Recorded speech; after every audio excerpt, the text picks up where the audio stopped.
Tenemos temas interesantísimos y creo que esto es algo que la iglesia debe madurar en la fe.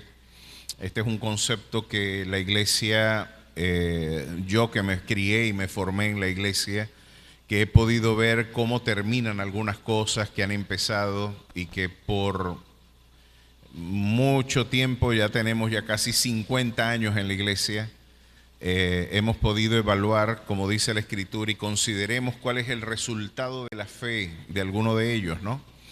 Poder ver cómo los distintos procesos que se han integrado al desarrollo histórico de la iglesia han podido tener algunas implicaciones y algunas consecuencias que deben ser objeto de nuestra valoración. Quizás uno de los grandes quebrantos que la iglesia contemporánea afronta es justamente aquello que decía el hermano Leonard Ravenhill. Leonard Ravenhill, extraordinario expositor, nos recordaba que quizás uno de los grandes quebrantos de la iglesia es que en lugar de la iglesia estar impactando al mundo, es el mundo el que está impactando a la iglesia. Y ustedes podrán observar que lamentablemente gran parte de nuestras concepciones del mundo, de nuestras interpretaciones del mundo, las hemos tomado prestadas de nuestra cultura, de nuestros procesos de socialización primaria y secundaria, y en lugar de nosotros, en muchas ocasiones, tener una perspectiva estrictamente bíblica de los elementos que le son propios a la experiencia de vida, hemos tomado prestados conceptos del mundo, y algunos de nosotros también tenemos algunas concepciones de cómo deberíamos conocer a Dios. Hoy ustedes podrán observar que para muchas personas el concepto del sentimiento parece que es lo más idóneo para entender la idea de Dios. Algo que me haga llorar, que me conmueva, es lo que se supone debería ser la facultad más idónea para yo interpretar si le estoy tomando el pulso a las realidades espirituales. Y fue la concepción que en el siglo XVIII y XIX, particularmente en el siglo XIX, el romanticismo, con Schelling y con Friedrich Esaias Mayer, le legaron al mundo occidental. Es el sentimiento de dependencia con el absoluto, no la Biblia. Ese sentimiento de dependencia es el criterio de verdad de la búsqueda espiritual. Y parece que nosotros hemos abrevado bastante de ese criterio. Parece que es la experiencia y el sentimiento la norma de nuestra fe.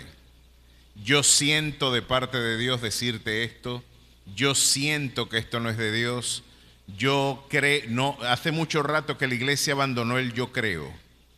Ahora tenemos el yo siento como norma, ¿no?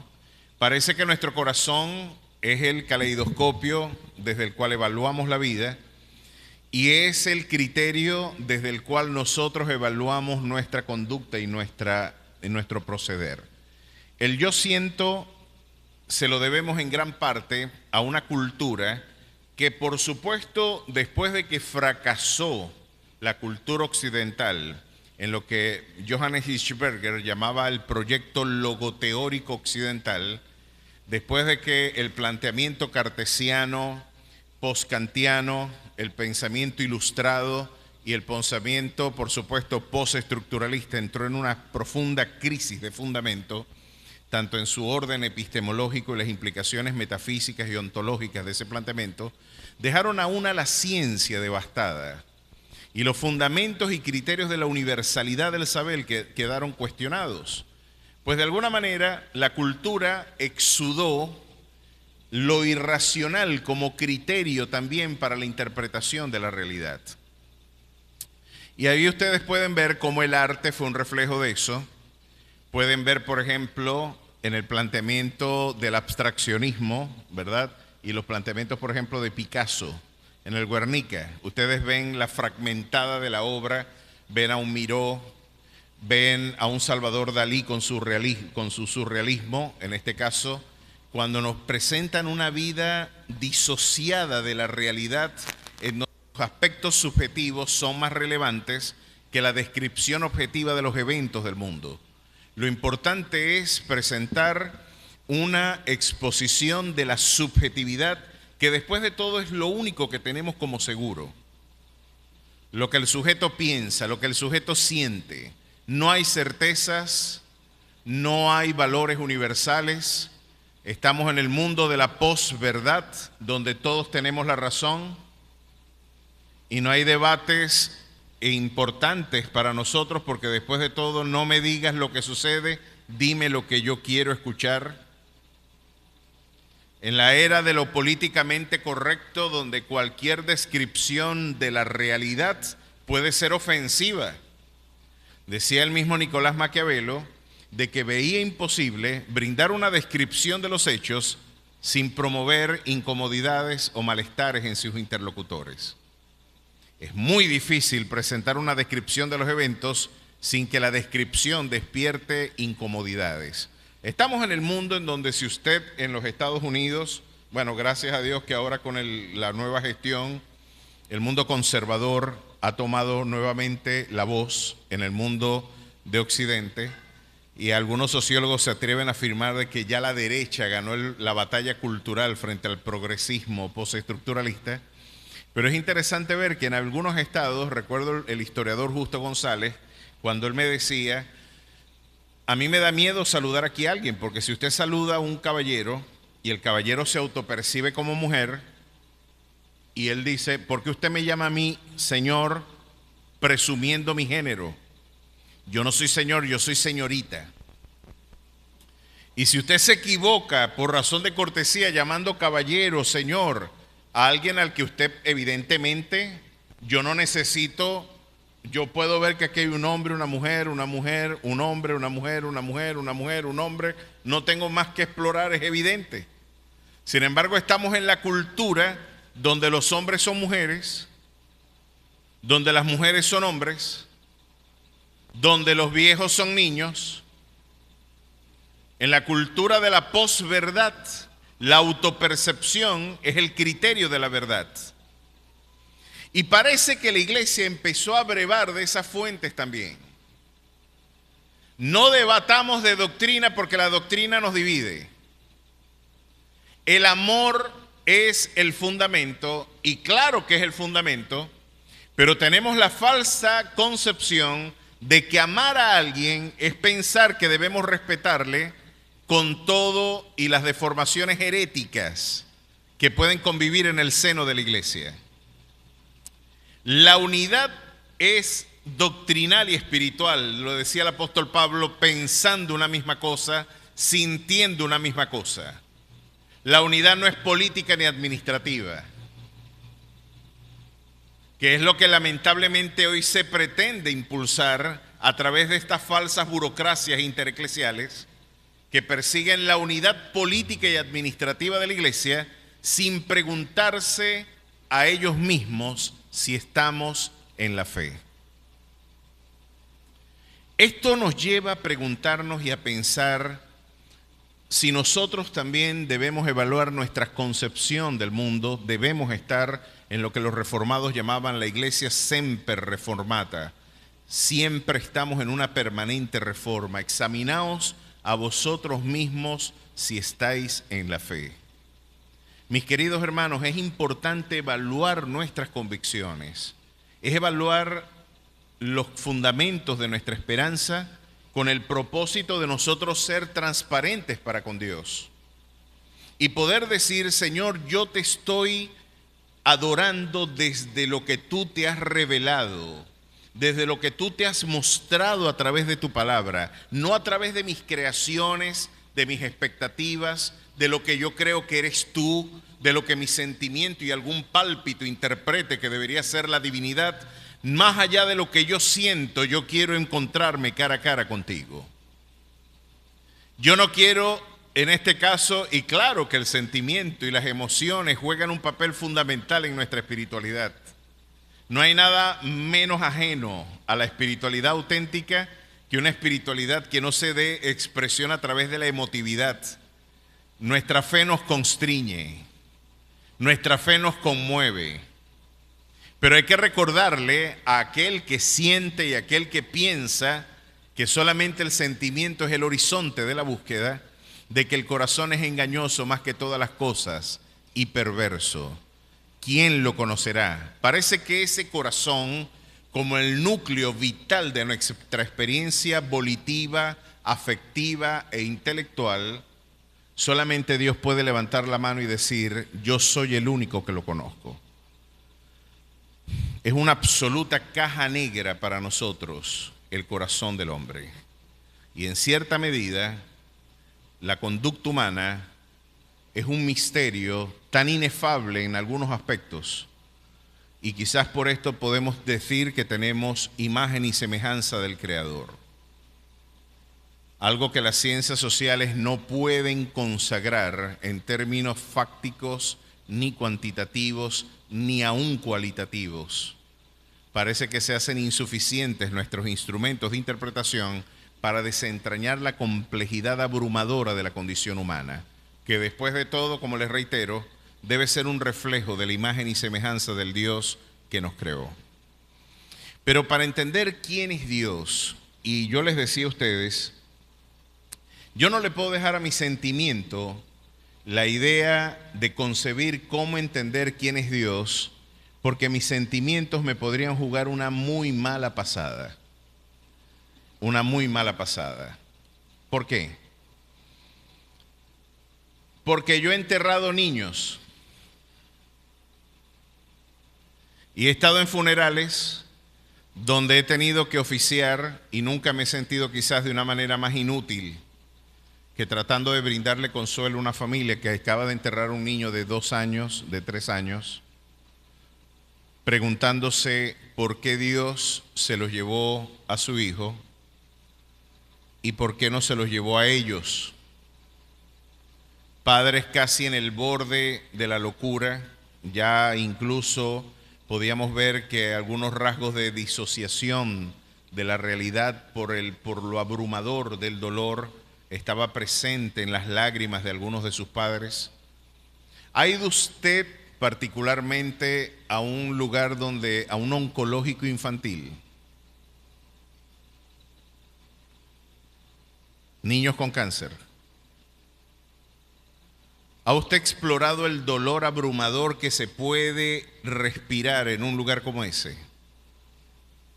En un lugar donde los niños, algunos podrían preguntar, ¿pero por qué Dios tiene todo poder? Sí. ¿Dios me ama? Sí. ¿Por qué si tiene todo poder y me ama, permite que esto suceda conmigo? Y podemos agregar, ¿no? Porque nos podemos poner en la perspectiva, en el panóptico del autor del libro de Eclesiastés. El libro de Eclesiastés, para los estudiantes y los jóvenes universitarios y los jóvenes con inquietudes, la gente que piensa en la fe es la que yo pienso con todo mi corazón que traduce la auténtica espiritualidad cristiana. La fe cristiana es una fe para pensadores. Lo creo con todo mi corazón.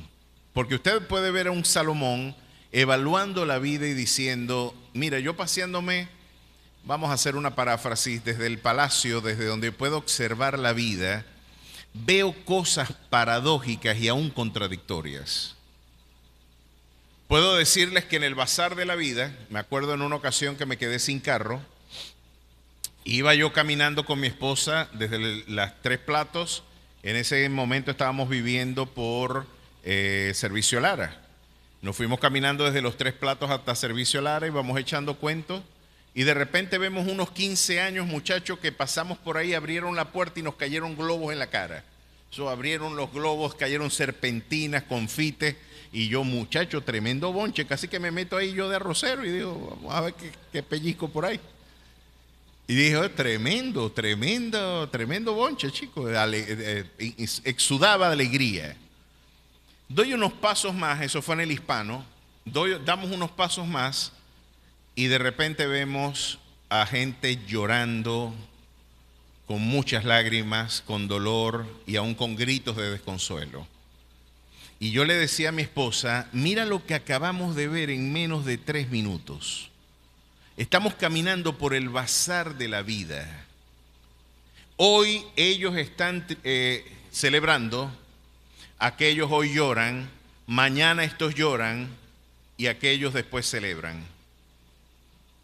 La vida es un agregado de contradicciones Y basta con que usted vea por qué podemos decir que estas palabras de Pablo tienen una profunda pertenencia para nuestra exposición en el día de hoy. Capítulo 11, verso 33 del libro de Romanos nos recuerda: oh profundidad de las riquezas de la sabiduría y de la ciencia de Dios, cuán insondables son sus juicios e inescrutables sus caminos. Porque ¿quién entendió la mente del Señor? ¿O quién fue su consejero? ¿O quién le dio al primero para que le fuese recompensado? Porque de Él y por Él y para Él son todas las cosas. A Él sea la gloria por los siglos. Amén. Miren qué interesante, quizás del teólogo más sublime que ha parido la historia, el apóstol Pablo. El hombre con mayor luz en términos de ciencia y de interpretación del carácter divino. La conclusión a la que arribó en su peregrinar espiritual es que la profundidad y la riqueza de la sabiduría y de la ciencia de Dios es insondable. Y nos regala ese cántico ya con estatura poética. Es insondable, no hay una sonda que permita medir, cuantificar y ponderar el alcance de su grandeza ni de su sabiduría. Es un Dios complejo y, como les decía yo la semana pasada, yo tendría que decir que incluso es aún su carácter y su naturaleza es un misterio en gran parte para nuestras vidas. Ahora, lo que de Él sabemos está estrictamente revelado en este libro. Nos metemos en problemas cuando tratamos de construir o de evaluar o de describir la naturaleza divina más allá de la revelación en su palabra. El problema que yo tengo con el movimiento apostólico y profético, el problema que yo tengo con gran parte del movimiento de la prosperidad contemporánea, el problema que tengo con gran parte de los movimientos neocarismáticos es que ellos dicen que esta es la palabra de Dios, pero no es suficiente. Hay otras formas más de conocer a Dios. Y tenemos algunos de sus expositores en Miami diciendo: usted puede conocer a Dios a través de lo que dice en su palabra. Eso está muy bien. Ellos comparten con nosotros la infalibilidad de las Escrituras. Lo que no comparten con nosotros es la suficiencia de las Escrituras. No es suficiente lo que Dios dijo aquí. Yo tengo una revelación, yo tengo un sueño, yo tengo algo que puede agregarle más ciencia a lo que ya Dios reveló a través de su Santo Espíritu. Miren qué tamaño es soberbia. Esto fue lo que dijo uno de los apóstoles mayameros. Usted puede conocer a Dios a través de lo que dice la Biblia, pero usted puede tener una versión mejor, lo que Dios está hablando hoy. Claro, lo que está hablando a través de Él. Y curiosamente lo que está diciendo es que si usted entrega $1,000, Dios le puede dar la sanidad de un quebranto, de alguna enfermedad. Dándonos como evidencia de que lo que Él está diciendo no se corresponde con lo que la Biblia dice. Hermanos, pueden parecer espirituales, pero es carnal la necesidad de yo querer darle o querer pensar que mi experiencia y mis sentimientos pueden enriquecer lo que ya el Espíritu Santo concluyó de manera categórica en su palabra. Es un gesto de soberbia espiritual e intelectual pensar que tú le puedes agregar a estas palabras. Así que cuando yo quiero explorar quién es Dios, yo le tengo que preguntar no a mi corazón ni a mi mente. Yo le tengo que preguntar es a la palabra del Señor, que bajo la dirección de su Santo Espíritu pueda arrojar luz a mi entenebrecido entendimiento para poder discernir y entender las grandezas y las maravillas de su ciencia y de su sabiduría. Aquí nos encontramos con un criterio metodológico. Si yo quiero conocer a Dios, voy a tener que conocerlo a través de lo que Él se reveló. Yo no puedo especular quién es Dios. La especulación le viene muy bien a la filosofía, pero muy mal a la teología. La especulación, en este caso, sería la matriz de los movimientos heréticos y divisores de una iglesia. Vamos a ver entonces alguien podría decir, claro, esto le quita poder a los caudillos eclesiales. Porque un caudillo no se quiere subordinar. En este caso, ¿cuál es el problema de decir que la Biblia es la única y la última norma de fe y de conducta? Porque yo al decirles a ustedes esto, les estoy dando el manifiesto de la libertad cristiana. ¿Por qué? Porque en el momento en que yo demande de ustedes algo contrario a lo que las Escrituras dicen, yo los he liberado a ustedes de la responsabilidad de la sujeción. Usted no se tiene por qué sujetar a lo que yo digo si lo que digo es contrario a las Escrituras. Yo no puedo invitar a usted a pecar en nombre de mi autoridad como pastor. Yo no le puedo a usted invitar a pensar, a creer algo distinto a lo que las Escrituras señalan. Yo no puedo y nadie nos debe poner en el papel de ponerme a elegir entre lo que yo quiero hacer con sus vidas y lo que Dios quiere hacer con sus vidas. Ahora, un caudillo totalitario le hace crujir los dientes esta realidad. ¿Por qué? Porque él podría decir lo que decía el poeta uruguayo, creo que era: sobre la pampa mi caballo, sobre mi caballo yo y sobre yo solamente mi sombrero.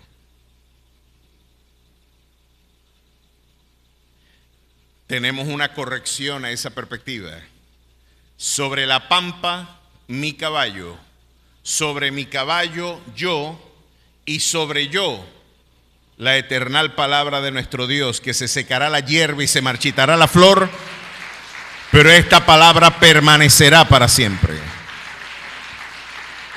Ahí usted puede ver la diferencia. Claro que vamos a generar dos organizaciones distintas.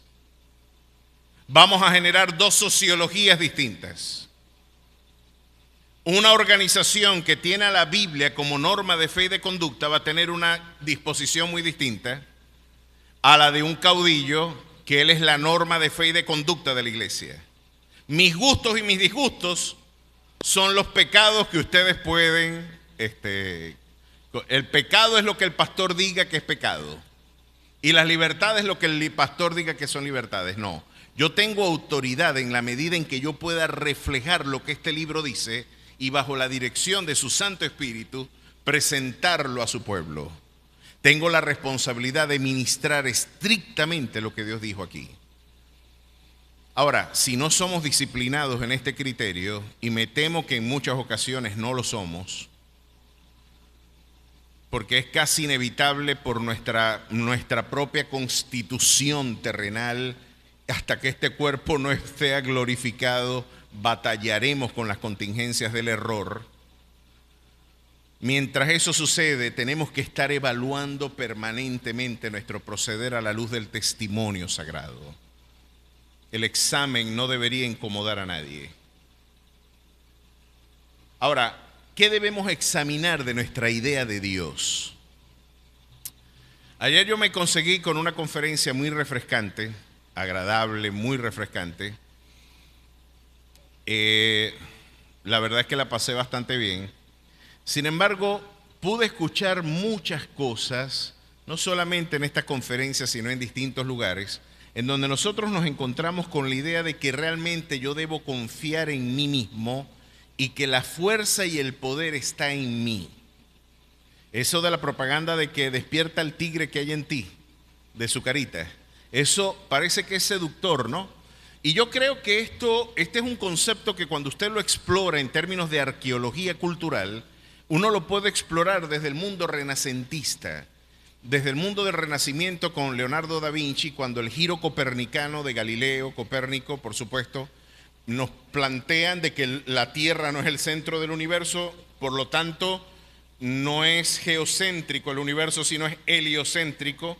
Luego se darían cuenta que ni siquiera el Sol era el centro del universo, sino que es una pequeña partícula dentro del universo, incuantificable, imponderable, inconmensurable. Claro que tiene medida, pero es absolutamente abrumador, incluso para nuestros instrumentos de cuantificación. Sin embargo, darse cuenta de que no somos el centro del universo, por la evidencia astronómica, vino a dar un giro copernicano al planteamiento de Ptolomeo, de que se nos decía de que para la iglesia, esto fue lo que afirmó, a través de muchos siglos, el hombre es y la tierra es el centro del universo. En el Renacimiento empezaron a darse cuenta, pero si estaba equivocada la iglesia, ¿será que nuestra fe está equivocada? Porque ahora nos estamos dando cuenta que la tierra no es el centro del universo. Y todos los curas y los padres y todos nos habían dicho que el sol daba vueltas alrededor de la tierra. Y ahora estamos viendo en un telescopio, y cuando vieron en un telescopio, ¿qué es lo que hay ahí? No, hay demonios metidos dentro del telescopio. No puede ser. Preferían negar la evidencia antes que preguntarse si estaban en lo correcto. Lo cierto, palabras más o palabras menos, desde el Renacimiento el humanismo vino a poner el hombre como centro del universo, y más aún con el planteamiento cartesiano del pienso, luego existo. Lo interesante es que desde muy temprano el Renacimiento, parece que ahora es el hombre la medida de todas las cosas, como lo diría Protágoras. El hombre es la medida de todas las cosas. Lo que yo veo es la verdad. En mí está el poder y la fuerza para transformar las realidades, y nos resulta seductor pensar lo que el movimiento apostólico y profético hoy anuncia, afirmando, diciendo, de que somos pequeños dioses. Una doctrina que viene desde Bahamas, o más bien la predicó bastante bien Myles Munroe, de que somos pequeños dioses, y ustedes habrán escuchado a uno de los grandes representantes del movimiento apostólico decir de que si Jehová tenía hijos, si mi papá se llama Jehová, yo soy un Jehovacito, yo soy Jehová Junior. ¿Lo han escuchado? Eso, una absoluta herejía, inadmisible en nuestro pensamiento, en nuestra visión teológica de Dios. Sin embargo, estamos tan sábados sensacionalizados, estamos tan entretenidos en nuestras visiones románticas de lo que no es que Dios debe ser así. Pero dame un verso bíblico que demuestre eso. ¿Para qué? Eso es letra. Yo lo siento así. Yo lo siento así. Así se parece, y esa es la manera de argumentar, y por eso a mí no me invitan a predicar en muchos lugares, es por esto, mis queridos hermanos. En una ocasión, un hermano me dice, a mí el Señor me habló en Marcos 8:88. Yo creo que les eché este cuento, pero vale la pena traerlo ahorita. Dice, en Marcos 8:88, abrimos la Biblia, Marcos 8, un chico, Marcos no llega hasta el 88. Hermano, aquí no está Marcos 8:88. ¿Cómo que no? Y lo agarró la Biblia y dijo, bueno, igualito el Señor me habló, eso no es problema tuyo. Ah, caramba, así de relajado podemos ser evangelásticamente, ¿no? Podemos hablar de las cosas de Dios y parece que es irrelevante no darle rigor bíblico a nuestras convicciones. No, mi querido hermano, quizás uno de los mejores favores que yo como pastor le puedo hacer a esta iglesia, mientras en nuestra peregrinación estemos proclamando el evangelio, porque tengo órdenes de proclamarle hasta que Él venga. Quizás una de las órdenes que tengo que cumplir de manera irrestricta mientras yo esté presidiendo esta asamblea es que usted entienda que la palabra del Señor es el auténtico crisol de nuestra fe. Y usted debe tenerla como norma infalible de fe y de conducta. Y si usted quiere preguntar algo acerca de Dios, debe bautizarse en ella. Si usted quiere saber quién es Dios, tendrá que explorar en sus páginas lo que Dios mismo reveló de Dios, porque Dios viene de Dios. Dios no es una construcción mía. Como diría C.S. Lewis, Dios para nada se parece a lo que yo hubiera concebido que debe ser Él. Porque para empezar, quizás si yo estuviera administrando el mundo, miren, voy a decir algo que puede sonar profano, pero es un ardid retórico para usted despertar reflexión. Yo no tuviera pacientes oncológicos. Yo no tuviera políticos corruptos con vida. Porque tengo todo el poder de impedirlo. Llegaron los antiguos, entre ellos Epicurio, a decir, Dios no puede existir. Y este es el dilema de Epicurio. Tú dices que Dios tiene todo poder. Sí. Tú dices que Dios es bueno. Sí. Él dice, imposible. Si Dios es bueno, no puede ser todopoderoso. Y si es todopoderoso, no puede ser bueno. ¿Por qué? Dice Epicurio. Este es el argumento. Si es todopoderoso, existe el mal y el sufrimiento, es porque Él no es bueno, y a pesar de poder impedirlo, se niega a impedirlo porque como no es bueno, Él deja que el dolor, el sufrimiento y el quebranto inunde la experiencia de la historia. Pero si es bueno, no es todopoderoso, porque a lo mejor en verdad le duele lo que está sucediendo, tiene dolor por el quebranto, por la enfermedad y por las lágrimas de los oprimidos, pero no tiene el poder para evitarlo. Y concluía Epicurio, como no es todopoderoso y no es bueno, al mismo tiempo, si no integra estos dos valores, no puede ser Dios. Por lo tanto, Dios no existe. El Señor reprenda al diablo. Así los evangélicos respondemos con eslogan. El Señor reprenda al diablo. Hermano, y les estoy invitando a dar un paso de madurez. Porque mi experiencia en casi 50 años en el evangelio es que hay hermanos que se levantan de la silla cuando este punto llega en las predicaciones. Y les dicen, esto es muy filosófico para mí. Hermano, esto es lo que te vas a encontrar si evangelizas cara a cara en un mundo que está demandando razón de tu esperanza. Esto es lo que te vas a encontrar de ejercitar la gran comisión, de poner por obra lo que el Señor espera de ti, más allá de estar entretenidos a jugar el evangelio.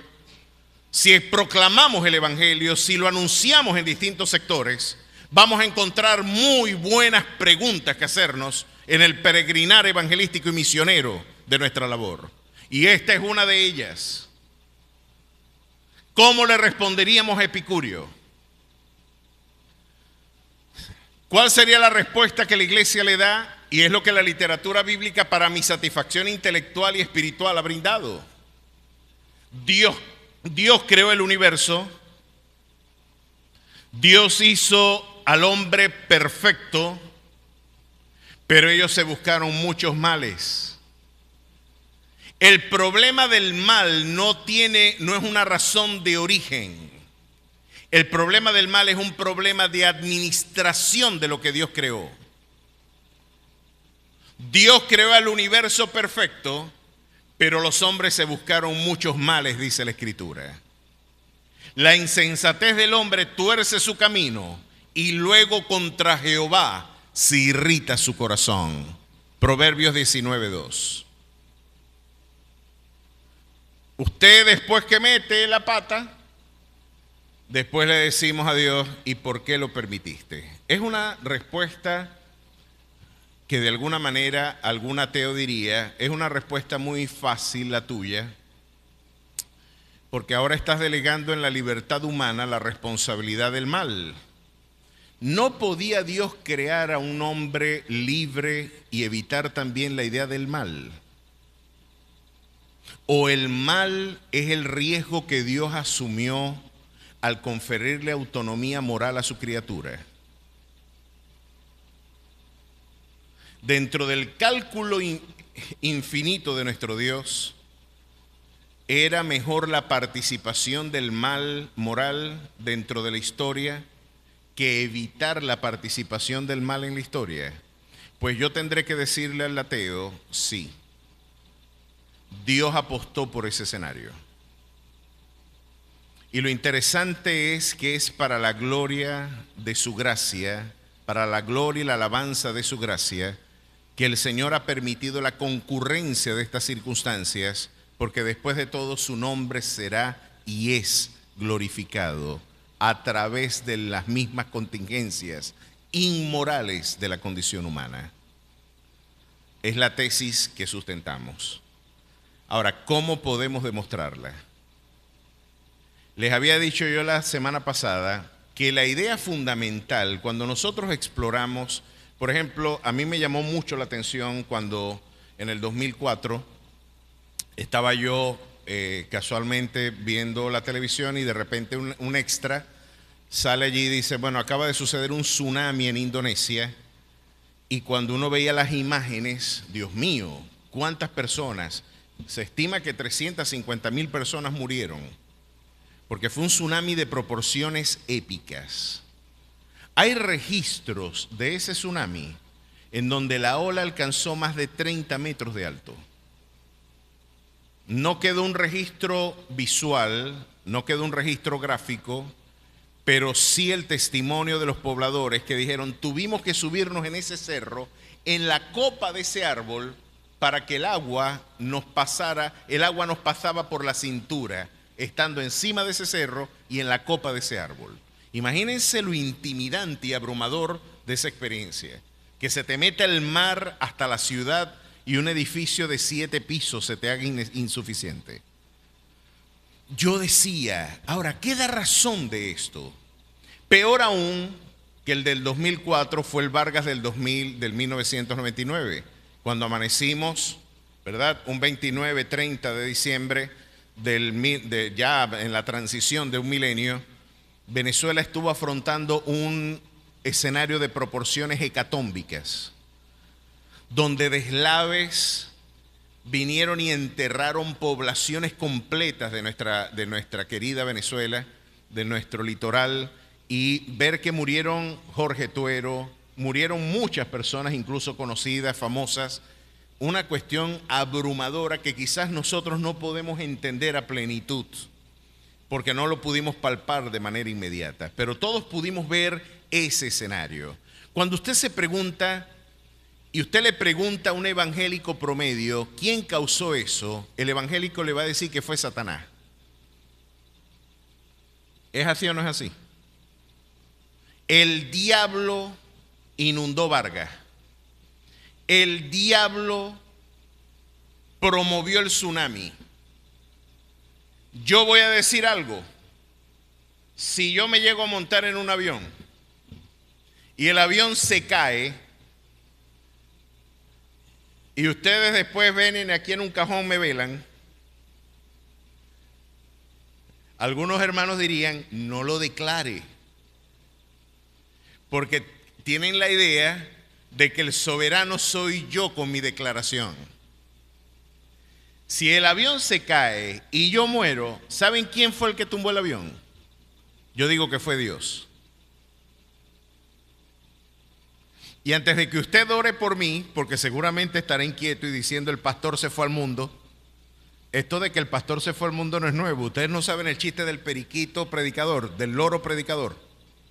Bueno, parece que un perico, el pastor no le estaba yendo gente para la iglesia y dijo, ¿a quién pongo a predicar, chico, para ver si se me llena el auditorio? Le dicen, yo tengo un perico que predica espectacular, pastor. No puede ser, sí, escúchelo. Y el perico, muchacho, ¿cuál es Spurgeon? Se tiraba unos sermones increíbles. Esto es increíble, muchachos. Vamos a poner a predicar. Le disparamos un flu y lo ponemos ahí y pusieron al perico aquí. Y después el pastor, hermano, esto es impresionante escuchen esta palabra. Y ponen el perico y cuando el perico vio a la gente le dio miedo escénico. Y se quedó callado. Y ahora el pastor dijo, ahora sí se me vació la iglesia. Ahora dirán que estoy loco. Este Calén Veloro ahora no habla. Hermana, póngalo a hablar. No, pero es que él habla de más. No, póngalo a hablar. Y agarró el pastor y se puso bravo y agarró el perico y lo estrelló contra el piso y lo estrujó. Y el perico se paró y se sacudió y dijo, hermano, vamos a orar por el pastor, que el pastor está endemoniado. Ahí sí fue verdad que le hizo la cuestión. Antes que usted diga lo mismo de mí, porque le atribuí a Dios Vargas y el tsunami, vamos a ver qué dice la Biblia, porque mi sentido común diría que fue Satanás. Yo puedo, en mi concepción del mundo, dividir la realidad en dos ámbitos irreductibles, como hizo el mazdeísmo persa, o como lo hizo en este caso el zoroastrismo. Bueno, tenemos dos realidades inconexas, ¿verdad? Cuando las cosas salen bien, como dirían los del budismo zen, es porque estamos bajo las fuerzas del bien. Pero cuando las cosas salen mal, es porque las fuerzas del mal prevalecieron sobre las del bien. Y parece que hay un equilibrio de poderes entre el bien y el mal, y nuestra oración, nuestra vida litúrgica puede inclinar la balanza para que las cosas buenas me sucedan y las cosas malas no sucedan. Porque después de todo son dos fuerzas cósmicas que yo puedo manipular a través de mi aparato litúrgico. Así lo ve la espiritualidad profana, así lo ve la espiritualidad universal con el budismo zen, así lo ven el mazdeísmo, el zoroastrismo, y así lo pueden ver en el maniqueísmo, que fue tan caro para San Agustín de Hipona antes de su conversión al cristianismo. Ahora, vamos a ver cómo salimos de este embrollo, porque usted dirá, el pastor nos está poniendo aquí unos escenarios interesantes para que usted evalúe su fe. ¿Por qué el pastor dice que Dios es el responsable del tsunami y de Vargas? Menuda cosa estoy diciendo. Alguien dijo que eran los Estados Unidos. No tiene tanto poder Estados Unidos. El Dios al que yo proclamo es el Rey soberano de la historia, el único Rey de reyes y Señor de señores. Vamos a ver los versículos que respaldan esto. La semana pasada los di. Lamentaciones 3, 37 y 38, por favor. Ahí lo pueden tener ustedes. Lamentaciones 3, 37 y 38. ¿Qué dice allí? ¿Quién será aquel que diga que sucedió algo que el Señor no mandó? De la boca del Altísimo no sale lo malo y lo bueno. ¿Qué les parece a ustedes esa afirmación de Jeremías? Jeremías está diciendo algo, y cuando usted pone en perspectiva las palabras de Jeremías, tenga presente que le está hablando una nación que fue sitiada por una potencia militar, que fue destruida, sus mujeres violadas y sus jóvenes asesinados, y la mayor parte de la población fue llevada deportada para el mundo caldeo, con un núcleo espiritual destruido porque Nabucodonosor en su tercera ronda devastó por completo el santuario, en este caso el templo, que se había levantado en honor a Jehová. Y estábamos ante una auténtica tragedia nacional. El pueblo del pacto abandonado por Dios mismo. El pueblo al que Dios le había dicho que iba a levantar de él una nación grande, Abraham, ahora afrontando el exilio, la deportación, la vergüenza y el escarnio de ver cómo una potencia gentil tomaba ocupación de su territorio y lo devastaba por completo. Miren, a ese contexto Jeremías dice, ¿quién será aquel que diga que sucedió algo? Y permítanme agregarle, que sucedió en esta nación, que Dios no lo haya mandado. ¿Quién será aquel que diga que sucedió algo que el Señor no mandó? De la boca del Altísimo no sale lo malo y lo bueno. Yo me acuerdo que en mi lectura infantil, juvenil, cuando yo leí ese pasaje por primera vez, me asusté. Porque yo hasta donde había entendido, hay canciones que dicen que le tenemos que arrebatar a Satanás lo que nos había robado. Arrebato, arrebato, lo que es mío, porque con los hijos de Dios nadie se mete. ¿Será verdad que con los hijos de Dios nadie se mete? ¿Será que a los hijos de Dios no nos pasa nada? No nos enfermamos, no nos atracan, no padecemos hambre, no padecemos. Hermanos, la iglesia tiene que volver a abrir la Biblia. Le voy a demostrar que la iglesia, claro que pasa por todo eso que la canción de tanta divulgación arrebato niega que sucede. Mire lo que dice en 2 Corintios 11, por favor. Vamos a permitir que sea la Biblia, no lo que yo siento, lo que de alguna manera inspire nuestra perspectiva de quién es Dios. En el capítulo 11, verso 22 de 2 Corintios, el apóstol Pablo dice, son hebreos, yo también, son israelitas, yo también, son descendientes de Abraham, también yo. Hablando de los falsos maestros que encubiertamente estaban judaizando la iglesia del siglo I. Son ministros de Cristo, como si estuviera loco hablo, yo más, en trabajos más abundantes, en azotes sin número, en cárceles más, en peligros de muerte muchas veces. De los judíos 5 veces he recibido 40 azotes menos uno. 3 veces he sido azotado con vara, 1 vez apedreado, 3 veces he padecido naufragio. 1 noche y 1 día he estado como náufrago en alta mar. ¿Qué les parece la agenda del apóstol? En caminos muchas veces, en peligros del río, peligros de ladrones, peligros de los de mi nación, peligros de los gentiles, peligros en la ciudad, peligros en el desierto, peligros en el mar, peligros entre falsos hermanos, en trabajo y en fatiga, en muchos desvelos, en hambre y sed, en muchos ayunos, en frío y en desnudez. Podemos agregar la lista. Pablo no es de los apóstoles de hoy, que usted para tenerlo en una reunión tiene que pagarle a American Airlines en primera clase y darle una ofrenda de $5,000.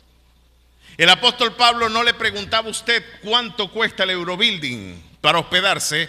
Él hubiera preguntado, mira, ¿cómo son las cárceles en Coro, chico? ¿Cómo está por allá la cosa? ¿Nos dan 3 golpes o nada más una sola comida?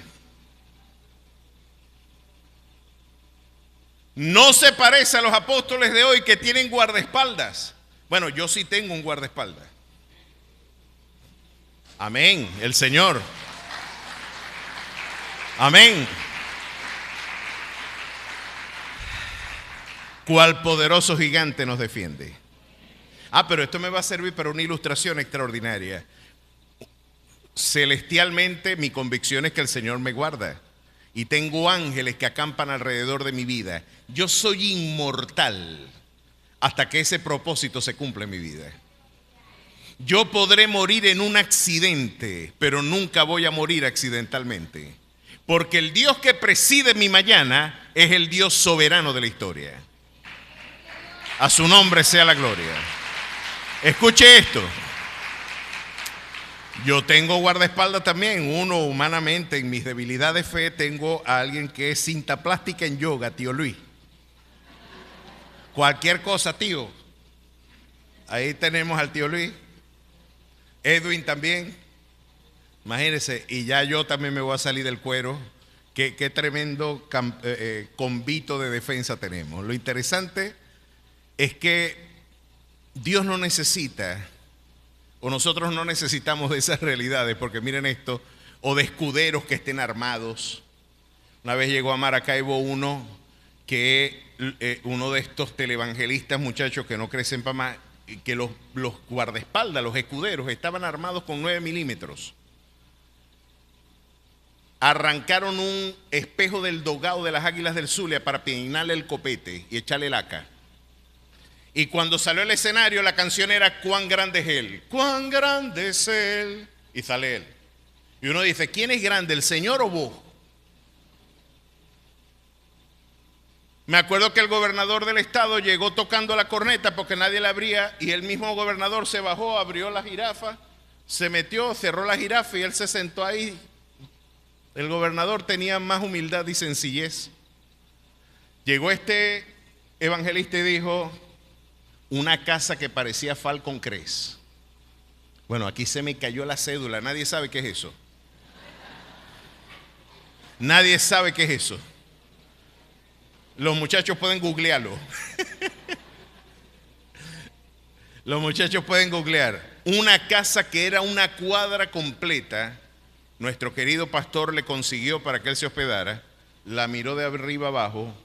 Miró a mi pastor de arriba abajo y dejó con la mano estirada a mi pastor. No le dio ni la mano, chico. ¿Está bien? Y llegó al hotel y alquiló todo el piso del hotel para él solo y la gente que estaba con él. Me comenta un amigo, el hermano Gerardo de Ávila nos echó un cuento que el hermano Moisés Román también nos echó, de que parece que se lo consiguió en un aeropuerto y él dijo, lo voy a saludar por respeto, porque parece que salían en el mismo canal. No es que tenga muchas ganas de saludarlo, es un tema de cortesía. Entonces, recuerden que ahí el Señor nos dice que hay que amar al prójimo, pero a veces el prójimo no ayuda mucho. Y uno puede decir, bueno, hay que hacer un esfuerzo deliberado por amar al prójimo. Entonces él dice que iba con la mano estirada a saludarlo y uno de los guardaespaldas armados le dice, no lo toque. ¿Cómo así? No lo toque, porque cuando Él está bajo la unción, si usted lo toca, usted puede morir. Y el hermano Moisés le dijo, vaya, al Señor Jesucristo uno lo tocaba y lo sanaba, y uno toca un calembe de esto y te mata. Parece que tiene más unción y más voltios que Jesucristo. Están envanecidos, porque ese no es el Evangelio. El Evangelio no es la ostentación de símbolos de estatus. El Dios de la Biblia nos está mostrando que sus ministros es necesario que a través de muchas tribulaciones entremos al reino de los cielos. Y nos ha sido concedido no solamente creer en Él, sino también padecer por Él. A su nombre sea la gloria. Qué honor tan glorioso es padecer por su nombre. Porque hasta un perro, si su amo es atacado, el perro le defiende. Nosotros de alguna manera quizás tendremos que sufrir el padecimiento cuando defendemos nuestra fe ante gente que puede temporalmente y por ahora tener las riendas del poder. Pero el Señor exhibirá nuestra justicia como la luz y nuestro derecho como el mediodía. A su nombre sea la gloria. Escuchemos esto. Seguimos explorando. Ese verso solo no puede servir. Alguien podría decir, pastor, usted no puede construir una doctrina de un solo versículo. No puede decir que el Vargas del 99 fue producto de la injerencia divina porque usted nada más está presentando un versículo. Le puedo presentar varios versículos en cada libro de la Biblia que demuestran que Dios es soberano. Vamos a usar algunos que son quizás los más conspicuos y los que reflejan de manera más clara y categórica esta naturaleza de la cualidad de la soberanía y de la naturaleza de nuestro Dios. Vamos a ver y explorar Amós capítulo 3, verso 6. Podemos ahí buscar, por ejemplo, el profeta Amós decía, se tocará la trompeta en la ciudad y no se alborotará el pueblo. ¿Habrá algún mal en la ciudad del cual Jehová no haya hecho? Este texto es muy radical porque de forma retórica pregunta, ¿hay algo que haya pasado en esta ciudad para mal que Dios no lo haya promovido? Y usted podrá decir, pero ya va. ¿Cómo armonizamos la santidad de Dios con este verso? ¿Cómo podemos decir que Dios es santo y luego atribuirse la autoría de los males de mi ciudad? ¿Cómo es eso? Esto es un texto que está más allá de nuestra comprensión. Pero está afirmando categóricamente quién es Dios. Miren, el Dios de la Biblia no es esa caricatura neocarismática que algunos tienen en la mente. El Dios de la Biblia, mis queridos hermanos, es este que describe Isaías, capítulo 46, verso 10. Yo anuncio lo por venir desde el principio, y desde la antigüedad lo que aún no ha sido hecho. Digo, mi plan se realizará y haré todo lo que quiero. Aquí nos está diciendo claramente el Señor que Él controla la historia, puede anticipar en su conocimiento, en su presciencia, puede anticipar nuestro mañana. Él está en el ayer, Él está en nuestro hoy, Él está en nuestro mañana. Él es eterno. En Él vivimos, nos movemos y somos. Él no está en el tiempo está en Él.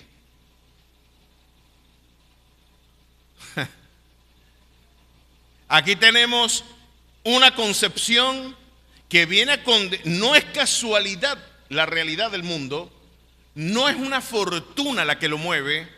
Lo interesante de nuestra concepción es que Dios dice que Él es el Logos, la razón del universo, el que creó el universo mismo. Y le está dando una pista maravillosa a la condición humana. Hay razón detrás de la sinrazón. Hay una racionalidad escondida porque el mismo Dios creador de los cielos y de la tierra tiene por nombre Logos. Frente a mi patos, mi padecimiento, frente a mi etos, hay un Logos que trasciende soberanamente mis circunstancias. Mi dolor no es la palabra concluyente. Hay una razón detrás del dolor. Porque en última instancia Él es el causante, el artífice del universo, y la garantía de que todo está bien es que es el logos el que dinamiza el patos. ¿Qué quiero decir con esto? Hay razón detrás del sufrimiento. Hay razón. Aquí es donde está la gloriosa victoria de nuestra fe. No hay una sin razón. Pero es que no lo veo, no es cuestión de verla. Tienes que caminar como viendo al invisible. Tienes que creer que lo que Él dijo es verdad. Dios te va a dar una promesa y te va a poner en un contexto que parece negarlo. Dios te va a decir, Dios suplirá todo, mi Dios suplirá todo lo que falta en vuestras vidas conforme a sus riquezas en gloria, y te va a poner a pasar trabajo antes que llegue la quincena. ¿Y usted qué va a hacer cuando la quincena está usted rajuñando, muchacho? Vamos a ver, muchacho, pegando, vas a ver, estiramos esta harinita, ¿qué va a hacer usted? Hincar sus rodillas al Señor y decir, tú suplirás, Señor. Tú harás que no falte el aceite, que no falte la harina en esta casa. Mi sustento, mi fuerza, mi vigor, mi esperanza no está en mis fuerzas, está en la mano de provisión que tú moverás. Mi dependencia es un testimonio de mi convicción. Mi mañana está en tus manos y aún me harás prosperar en tiempos de escasez. Y veré tu mano sostenerme. Mi escasez es una ocasión para que mi dependencia se manifieste. Cuando usted ora, le está diciendo a Dios, no son mis fuerzas, te estoy invocando a ti, es porque justamente no confío en mí. Estoy invocándote a ti, es porque es una confesión de dependencia, de la precariedad de mis recursos. Estoy diciéndote a través de mi clamor, que a quién tengo yo en los cielos sino a ti, y fuera de ti yo nada deseo en la tierra. Porque ese es el otro aspecto concluyente al que Dios nos lleva, es a entender que el premio más sublime no es perseguir las cosas de este mundo. No es estar buscando el dinero y los afanes de este siglo. Si hay algo que el desierto te enseña es la austeridad, y después que usted prueba la presencia del Señor, mis queridos hermanos, hay plenitud de gozo en esa presencia. Allí es donde usted se enamora del aroma, del perfume de su Dios. Allí es donde usted dice, yo antes anhelaba y quizás envidiaba la prosperidad de los inicuos, porque parece absolutamente reprochable que el Dios que está gobernando la historia haga que niños tengan cáncer y haga prosperar a inicuos pecadores que pueden oprimir pueblos. Que prospere la maldad y sea afligida la justicia. No me impongan Padre Nuestro, porque el poquito de vos yo lo guardo para preguntarles algo que me quema más adentro que la tos. ¿Qué quiere decir bienaventurado? Porque lo de pobre me lo sé yo.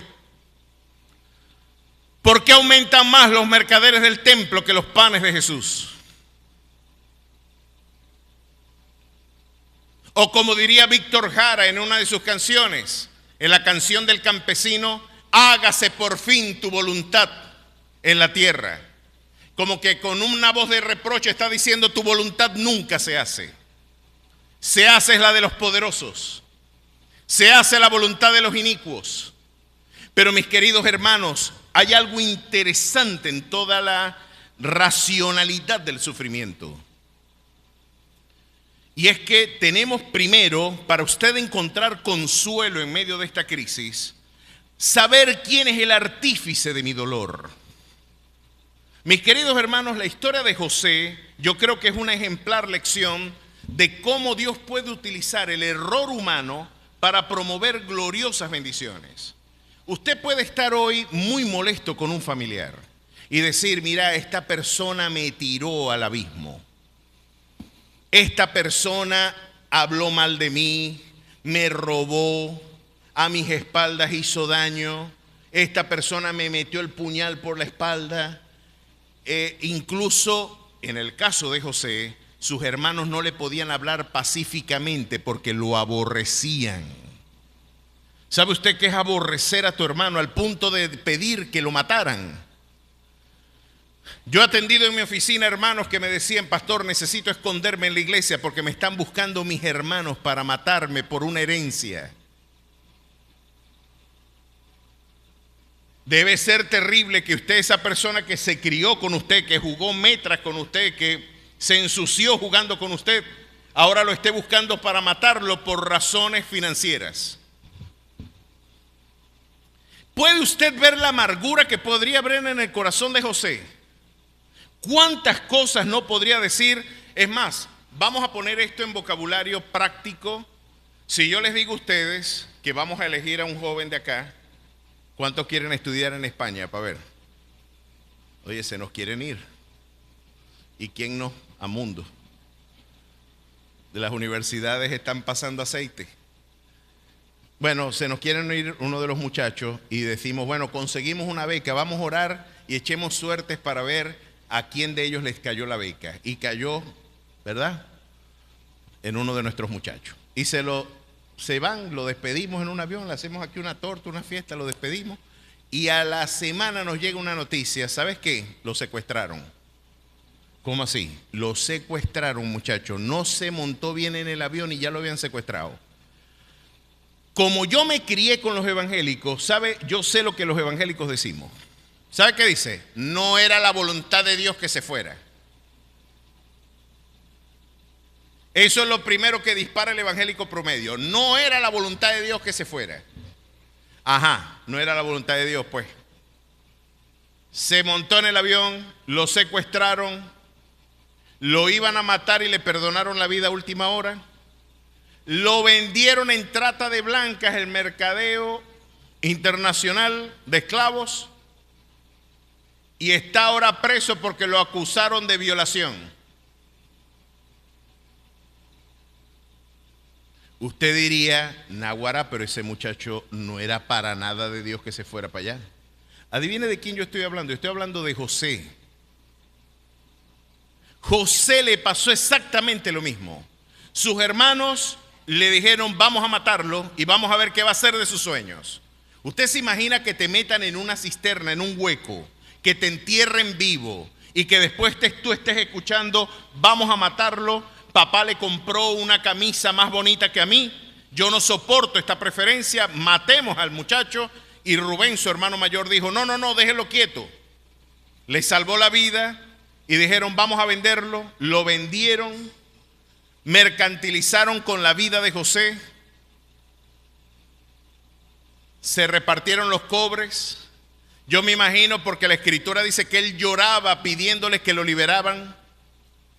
Después, cuando llega allá y lo venden, lo acusa, una mujer se enamora de él y él, tratando de mantenerse en integridad, dice, yo no me puedo acostar contigo. La mujer, desdeñada, dejó caer todo su veneno en él y lo acusan falsamente y lo meten preso. No puede ser peor la historia.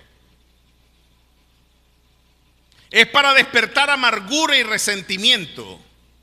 Es para nosotros atesorar el victimismo, atesorar la idea de que todo me sale mal, el mundo está conspirando en mi contra, Dios se olvidó de mí, todo está al revés de lo que yo lo había soñado. Pero usted no ve una sola palabra de queja en José, porque José había entendido quién era el artífice de su dolor.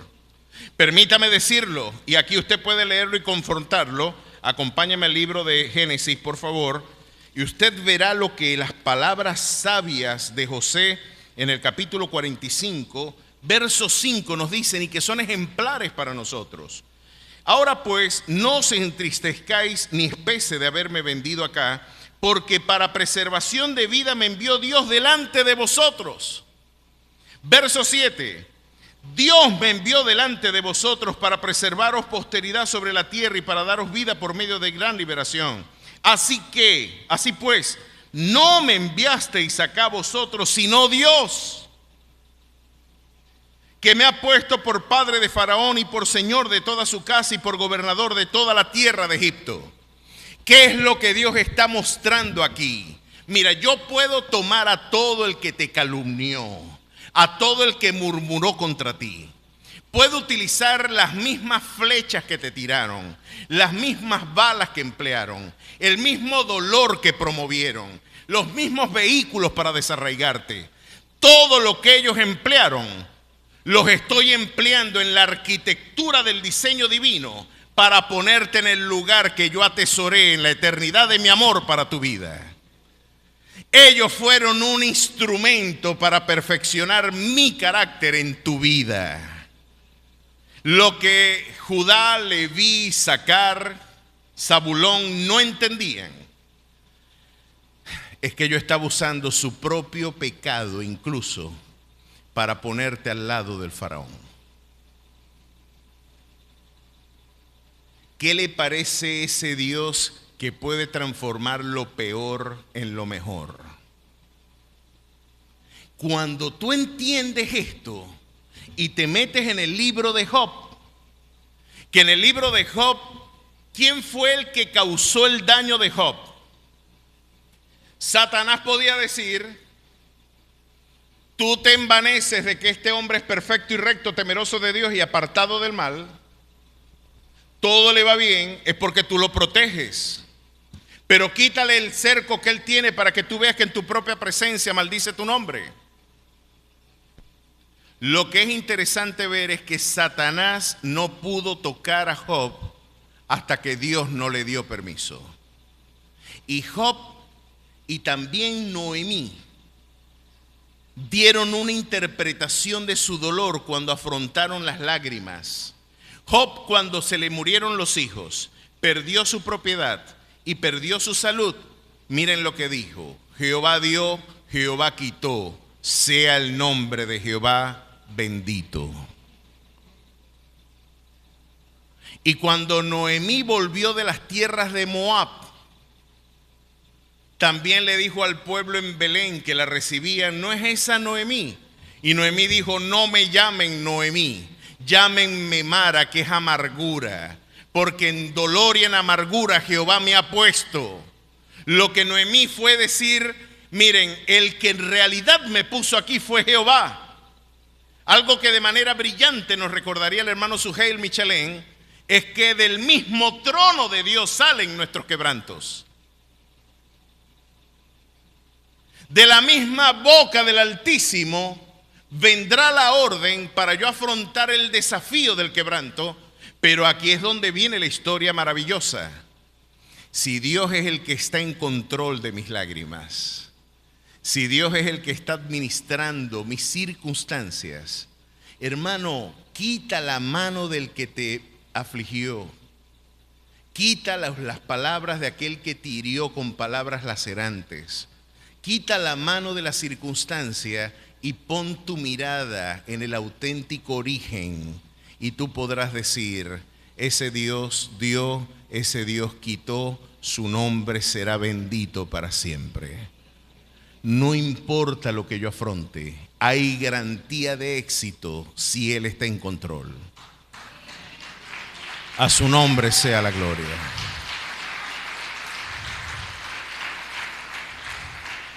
¿Puedo seguir probando que Dios es el que está sentado en el trono orquestando esto? Salmo 115:3, nuestro Dios está en los cielos, todo lo que quiso ha hecho. Salmo 115:3. Proverbios 19:21, muchos son los planes en el corazón del hombre, mas el consejo de Jehová permanecerá. Daniel 4:35, todos los habitantes de la tierra son considerados como nada.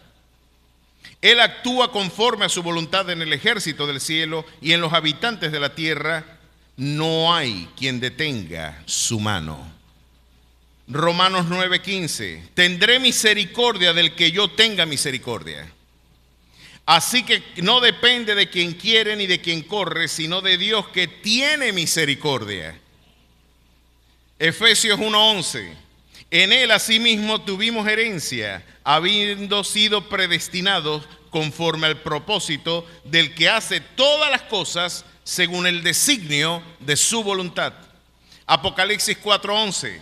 Digno eres, Señor, porque tú creaste todas las cosas y por tu voluntad existen y fueron creadas.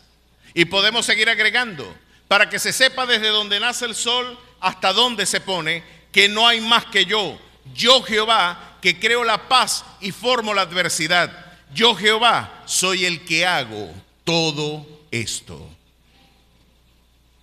El cántico de Ana cantó en alegría y en devoción cuando recibió a Samuel después de la esterilidad, y dice: Jehová mata y él da vida, él abate y él enaltece, él hace descender al Seol y él hace subir al Seol. ¿Usted sabía que Jehová mata? Se lo voy a demostrar para que no ore por mí. Vamos a buscar un personaje al que Jehová mató. Mira aquí en Primera de Samuel. Por favor. Aquí tenemos, si mal no recuerdo, capítulo, aquí lo tenemos. Capítulo 25 de Primera de Samuel. Nabal se opuso a David y Abigail impidió que David matase a Nabal con todo el ejército que tenía después de la ignominia que sufrió por parte de Nabal. Y Dios dijo: déjamelo a mí, yo me voy a encargar de reivindicarte a ti. Y mire lo que dice la escritura en el capítulo 25, verso 37. Pero por la mañana, cuando ya Nabal se le había pasado los efectos del vino, ya se le había pasado la borrachera, le refirió a su mujer estas cosas y desmayó su corazón en él y se quedó como una piedra. Y 10 días después, Jehová hirió a Nabal y murió. Jehová hirió a Nabal. Esto lo va a dejar más sorprendido usted. ¿Dios puede matar a un niño? Sí. Acompáñame a 2 de Samuel capítulo 12.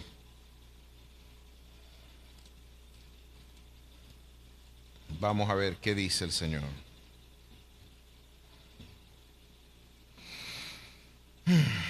Capítulo 12 nos relata la historia del adulterio de David con Betsabé. Después del encuentro desleal de David con Betsabé, el Señor se molesta profundamente con David y levanta al profeta Natán y le dice: tú eres el hombre del que yo estoy hablando en mi historia. El Señor te dice así: la espada no se va a detener de tu casa. Lo que tú hiciste en privado te lo van a hacer en público. Y el niño que está concebido no va a vivir. Y miren lo que dice la escritura. Capítulo 12, verso 13. Entonces dijo David a Natán: pequé contra Jehová. Y Natán dijo a David: también Jehová ha remitido tu pecado, no morirás. Mas por cuanto con este asunto hiciste blasfemar a los enemigos de Jehová, el hijo que te ha nacido ciertamente morirá. Y Natán se volvió a su casa, y Jehová hirió al niño que la mujer de Urías había dado a David, y enfermó gravemente. Jehová hirió al niño. Hermano, Dios es el auténtico soberano de la historia. ¿Podemos seguir explorando esta desgarradora visión del Dios de la Biblia? Sí, hay muchos episodios más. ¿Se da cuenta que no se parece para nada a esa visión romántica y sentimentalista que yo tenía? Es un Dios severo, es un Dios sublime, es un Dios soberano. Podemos agregar elementos que le agregan complejidad a esto. Aquí hay un tema interesante. Jehová dio la orden de que un espíritu malo atormentase a un individuo. Primera de Samuel, por favor, capítulo 16. Miren lo que dice aquí la palabra del Señor. Primera de Samuel, capítulo 16, verso 14. El espíritu de Jehová se apartó de Saúl y le atormentaba un espíritu malo de parte de Jehová.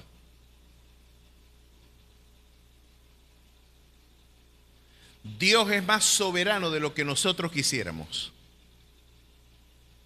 Spurgeon decía que esta doctrina hace crujir los dientes de la criatura. Nadie quiere saber que Dios va a decidir por nosotros. Nos gusta que nos provea, nos gusta que nos sane, nos gusta que nos perdone, pero cuando decimos que es soberano, nos hace crujir los dientes. ¿Están viendo la radicalidad de esta afirmación?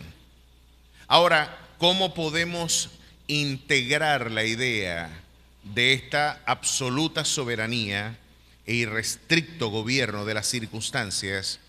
¿Cómo podemos integrarlo con Juan 3:16?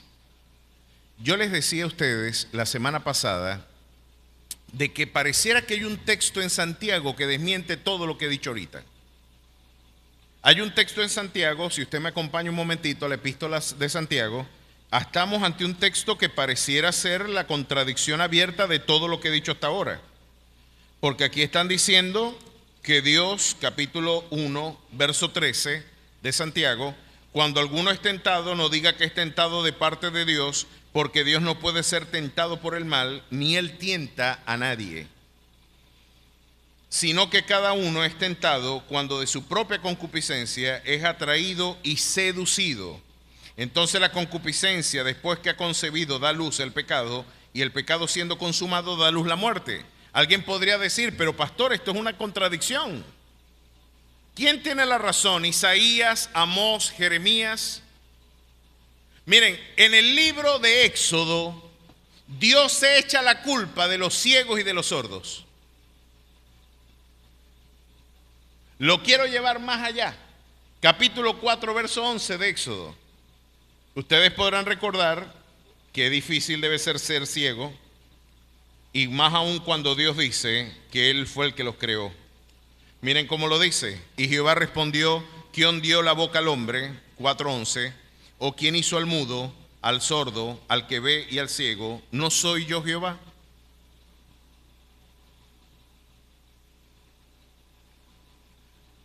Se acabó el gozo. ¿Están preocupados? Están un poco preocupados. ¿Saben que en términos de vocabulario de la conducta, cuando uno cruza los brazos es porque se tiene que defender de algo? Todos tienen los brazos cruzados. Están asustados. Están diciendo, chico, yo no vine el domingo para que me pusieran así. Yo vine para que me dieran consuelo, esperanza. Ahora tú me vas a decir que el Dios al que yo tanto amo, al que yo sirvo, es el Dios soberano de mis circunstancias. Sí, mi querido hermano. Qué bueno es saber que el mismo que te ama es el que está controlando tus lágrimas. Qué bueno es saber aquel al que servimos, al que amamos con todo nuestro corazón, al Dios que gobierna cada ápice de mi vida, de mi dolor y de mis quebrantos. Es el mismo Dios que está orquestando todo para el bien de aquellos que le aman. Te estoy demostrando que no hay un ápice de tu vida que no esté bajo el gobierno de su amor. Lo que te estoy diciendo es que no hay nada de ti que le sea ajeno.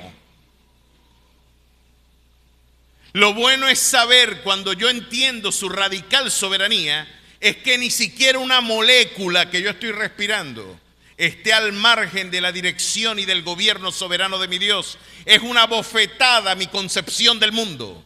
Yo creía que el mundo lo estaba gobernando Donald Trump y Putin.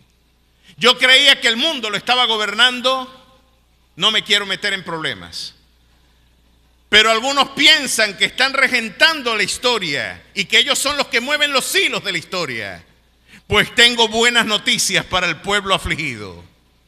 Cuando en la isla de Patmos, afligido por causa del evangelio, el Juan fue afligido en esa isla y puesto preso por razón del testimonio del Evangelio, el Señor se le presentó de esta manera: yo soy el alfa y yo soy la omega. Yo soy el principio y yo soy el fin. Yo soy el que era, el que es y el que ha de venir. Yo soy el Dios todopoderoso. A su nombre sea la gloria. Yo soy el auténtico artífice de tus circunstancias. Yo sí soy el rey soberano de la historia. Y si yo soy el que controla tus lágrimas, hoy quizás estás en el domingo, en el viernes de dolores, porque quizás ninguna ilustración es más perfecta que la muerte de Jesús. Jesús podría decir, el Señor dijo que la había predestinado desde antes de la fundación del mundo. Y Pilatos podría decir, si el que mató a Jesús fui yo. Y Pilatos se le presentó a Jesús: tú a mí no me respondes, tengo una pregunta filosófica que hacerte y no tienes la deferencia de responderme. Yo te estaba preguntando a ti que qué es la verdad y tú te quedas mirándome, y yo me imagino que con una mueca en la cara Jesús le dijo: está frente a ella. Yo soy el camino, la verdad y la vida, y nadie vendrá al Padre sino por mí. Ese lo dije yo en uno de los tantos senderos misioneros en que mi labor me ocupó. Pero Pilato se molesta ante el silencio de Jesús y le dice: a mí no me respondes, ¿no sabes que tengo potestad de matarte? A lo que Jesús le respondió: tú me puedes matar, claro que sí, pero ninguna potestad tuviera sobre mi vida si no te viniera de lo alto. Tú me puedes matar es porque Dios dio la orden, no porque tú eres autónomo, no porque tú eres el rey soberano de la historia. Mi vida yo la pongo, nadie me la quita. Y utilizó la iniquidad del imperio y utilizó la iniquidad de la corrupción eclesiástica del siglo I para entregarla al autor de la fe. Y como bien nos lo recuerda John Piper, lo peor que pudo haber pasado en la historia es que hayan matado al autor de la vida. ¿Qué ha sido lo peor, la injusticia más profunda, más increíble que la historia ha conocido? Darle muerte al creador. Pues de lo peor Dios sacó lo mejor, y hoy por su sangre hemos sido redimidos, y por esa sangre tenemos herencia incorruptible, y por esa herencia hoy tenemos una gloriosa vida eterna que nadie nos podrá arrebatar. Y el Señor verá el fruto de su aflicción y verá gozo, porque su dolor y sus lágrimas. Hoy es viernes de dolores para algunos de nosotros. Hoy quizás estamos llorando de desconsuelo al pensar de que nuestras circunstancias no eran lo que yo había dicho, no era lo que yo había esperado. A mi querido interlocutor que escuché ayer diciéndonos palabras: tienes que declarar, tienes que decretar, tienes que decir lo que Dios tiene que hacer en tu vida. Pues yo le agregaría lo que dice Santiago. Yo no le tengo que decir a este Dios soberano lo que Él tiene que hacer. Yo ni loco le puedo decir a alguien que tiene una perspectiva cúbica de la historia, que ve mi ayer, mi hoy y mi mañana de manera simultánea. Sería un acto de soberbia, de insensatez, darle instrucciones al Dios de la historia, al que matemáticamente gobierna cada circunstancia, decirle yo a Él lo que Él tiene que hacer. No. Señor, yo tengo estos planes, tengo estos anhelos, tengo esta esperanza y suspiro por ellos, pero no se haga mi voluntad, sino que se cumpla tu sublime, maravillosa, agradable y perfecta voluntad en mi vida. Permíteme morir a mí mismo para que esta voluntad prevalezca en mi ser. La espiritualidad cristiana no es decirle a Dios lo que Él tiene que hacer. Es más, buena suerte con el intento. Inténtalo si quieres. Pero este Dios es más soberano de lo que nuestra carnalidad quiere asumir. Todo hombre piadoso le dirá: si Dios quiere, yo iré y traficaré y ganaré y venderé y haré esto y aquello. traficaré, estamos hablando es de negocios, por el amor de Cristo. Hay palabras que son peligrosas. Hay palabras seductoras y hay palabras peligrosas también. Usted sabe que si usted quiere ser político y ganar una campaña, use mucho la palabra pueblo. Eso es sumamente seductor, pueblo. Yo estoy empeñado en meterme en problemas.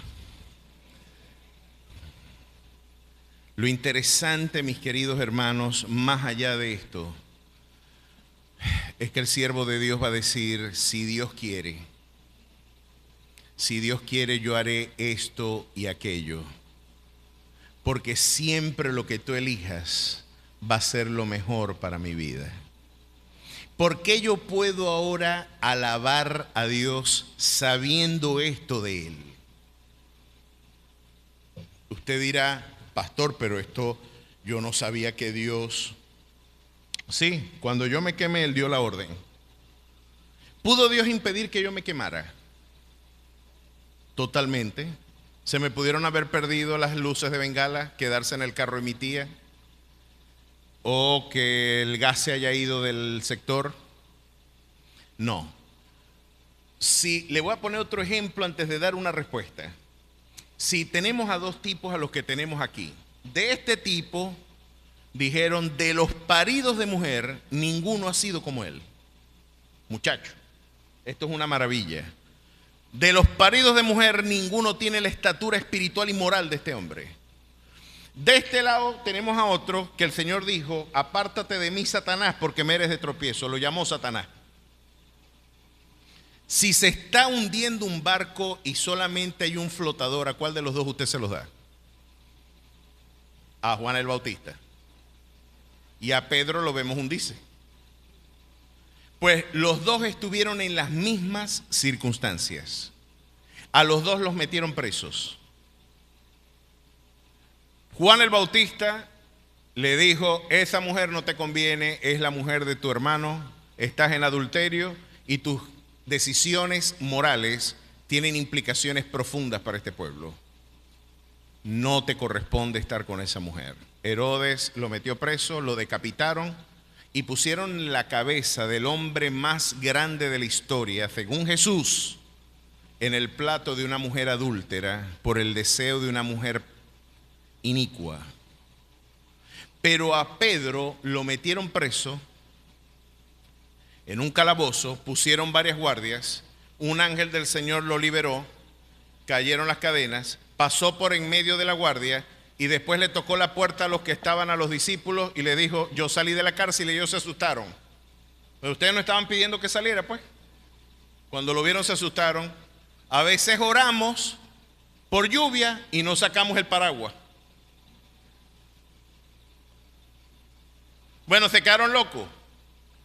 ¿Por qué los ángeles que servían a Pedro para sacarlo de la cárcel no sacaron a Juan el Bautista?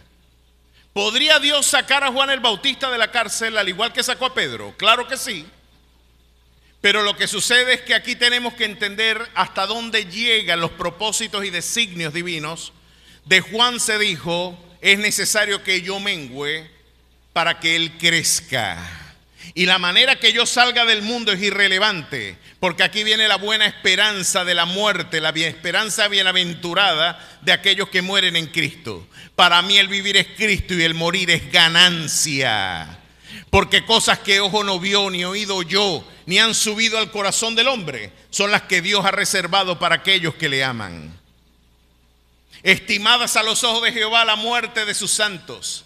Perece el justo y no hay quien considere en ello, que de delante de la aflicción ha sido quitado el justo. Lo que nos está diciendo el Señor, no importa lo que pase, tú estás condenado a vencer, porque ni la muerte te va a detener. Juan no fracasó. Él está en mi misma presencia, glorificando mi nombre. Pero de Pedro se dijo, apacienta mis corderos. Había agenda que cumplir. Tenía que darle consecución a los objetivos. Y Pedro entonces, el Señor le da una larga vida y le dice, apacienta mis corderos porque tú vas a ser inmortal hasta que mi propósito se cumpla. ¿Se están dando cuenta hasta dónde la soberanía de Dios puede obrar? Pero usted se preguntará, ¿cómo podemos explicar esta radical concepción de un Dios soberano con la idea de su amor, que es la segunda idea que quiero presentarles hoy? Y con esto voy terminando. Un querido pastor amigo, uno de sus hijos fue arrollado. Se lo atropellaron y le fracturaron la pierna. Él estaba fuera del país para el momento en que le atropellan al niño y le dice a la esposa que se lo habían puesto en un hospital. Aparentemente el hospital no tenía buena fama por buena praxis médica. Se llevan al niño al hospital. Él dice, seguro me lo atendieron mal. Cuando lo lleva un especialista, el traumatólogo le dijo, te lo atendieron mal. Al niño, ustedes saben que la pierna de la rodilla hacia abajo tenemos dos huesos. Es la tibia y el peroné, ¿verdad que sí? ¿Están los médicos por acá? A ver, sí señor. La tibia y el peroné, porque está el radio y el cúbito, ¿no? Que es el del antebrazo. Bueno, lo cierto es que le fracturan, creo que solo la tibia, y el traumatólogo para aquel entonces le dijo, te lo trataron mal. Ahora este hueso que está soldándose detuvo su crecimiento y el otro sigue creciendo. La pierna se le va a deformar si nosotros dejamos que el niño siga así. Vamos a tener que romper lo que se fracturó y la otra hueso también para que la pierna crezca de forma simétrica. Ya el niño tenía varios días con el yeso. Imagínese usted un niño de 6 años decirle, papi, vaya y se baña y se viste que vamos a llevarlo al médico para que le partan la pierna. ¿Cómo le explica usted a un niño que tenemos que ir a un hospital a que le partan la pierna porque fenómenos fisiológicos están sucediendo en él que él no puede entender, pero que su padre tiene que imponer, porque si por el sentimentalismo de no permitir que la fractura esté presente, el niño crece con la pierna doblada y luego cuando el niño entienda realmente por qué no hiciste lo correcto, por qué impediste el dolor, yo hubiera preferido sufrir un dolor temporal antes que vivir de manera indefinida lisiado. Dejar caer todo el peso de tu carácter y tomar al niño con lágrimas y dejar caer tu peso para que el doctor trabaje en él. Es lo mismo que le pasó a James Dobson, cuando en un momento, con una afección, su hijo le dijo, papi, vamos para el médico, pero ¿me prometes que no me van a poner una inyección? Le dijo, sí, hijo, yo te prometo que no te vamos a poner inyección. Pues cuando le vieron los nódulos en la garganta y la infección ya estaba tomando otras proporciones, el doctor le dijo, hay que ponerle una inyección. Y el muchachito miró al papá, a James Dobson, y le dijo, bueno papi, vámonos. Tú me prometiste que no iba a haber inyección, vámonos. Y agarró y se montó con el papá y el papá le dijo, no, he cambiado de opinión, vamos a tener que ponerte la inyección. Y dice él que nunca se le va a olvidar los ojos azules llenos de lágrimas de su niño cuando lo miraban hacia atrás confundido, porque él tuvo que dejar sus 100 kilos de peso, que dejarlos caer sobre el niño para que el doctor pusiese la inyección. El niño confundido se preguntaba, ¿por qué papi me defraudó? Lo que el niño no podía entender es que había mucho amor detrás de ese peso. Haya pues en vosotros este sentir que hubo en Cristo Jesús. Y miren qué extraordinario sentir tuvo Jesús. Humillándote vas a encontrar el designio y el propósito de tu existencia. Por eso el apóstol Pablo nos decía, bástate mi gracia, porque mi poder se perfeccionará en tu debilidad. Y te debes encontrar en sumo gozo cuando te halles en diversas pruebas, porque el propósito que Dios persigue detrás de esas pruebas es perfeccionarte, afirmarte, establecerte, para que la gloria, la excelencia sea del Dios que vive y reina por los siglos de los siglos. Miren qué extraordinario. Ahora, quizás la experiencia más radical en la que yo he podido comprender cómo Lamentaciones y también Juan 3:16 se besan. Yo puedo creer que mi Dios es soberano. Y puedo decir sin ningún complejo, Dios trajo el Vargas, Dios trajo el tsunami, Dios se llevó a los niños, Dios se llevó a Nabal, Dios envió un espíritu malo a Saúl, y puedo decir que no hay nada que suceda en esta ciudad que el Señor no haya mandado. Y puedo seguirle diciendo al mundo, porque de tal manera amó Dios al mundo, que ha dado a su Hijo unigénito, para que todo aquel que en él cree no se pierda, sino que tenga una gloriosa vida eterna. Puedo seguir abrazando estos dos conceptos cuando en mi propia experiencia personal yo lo viví. Muchos de ustedes ya conocen mi testimonio, pero estoy obligado porque esta es una nueva iglesia a la que tengo que formar también. En el año de 1982 yo sufrí un accidente en donde quemaduras de primero, segundo y tercer grado afectaron mi cuerpo. Las cicatrices que ustedes ven visibles fueron producto de ese accidente. Yo recuerdo que a este dedo se le veía el hueso. Recuerdo que circunstancias muy difíciles tuve que vivir para mi tierna edad. Apenas tenía 7 años en aquel momento, mucha confusión. Mis queridos hermanos, difícil experiencia. En 1982 empezó mi mamá. Siempre he dicho que este es un testimonio y una experiencia que le habló más a mi madre que a mí mismo incluso. Porque cualquier padre promedio quisiera vivir él para que el hijo no sufra. Lo cierto es que empezó un periplo después de que explotó la cocina. Yo salgo envuelto en llamas, mi mamá me logra apagar con la ducha del apartamento. Yo recuerdo que la piel me guindaba como el velo de una novia, los brazos me guindaba piel. Era una cuestión impresionante lo inmediato en lo que uno se inflama como un monstruo prácticamente. Lo cierto es que empezó el Niágara en bicicleta para nuestras vidas, cuando en 8 hospitales de la ciudad de Maracaibo no nos daban atención.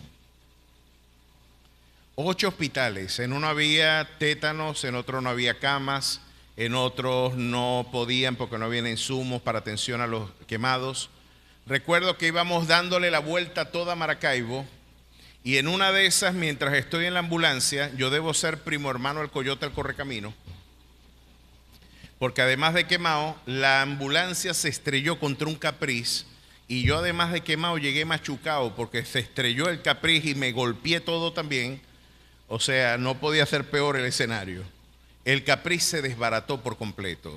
¿Usted se imagina la hazaña que Satanás tuvo ese día? Porque hay que decirlo, Dios es soberano, pero Satanás también persigue otros objetivos con la aflicción.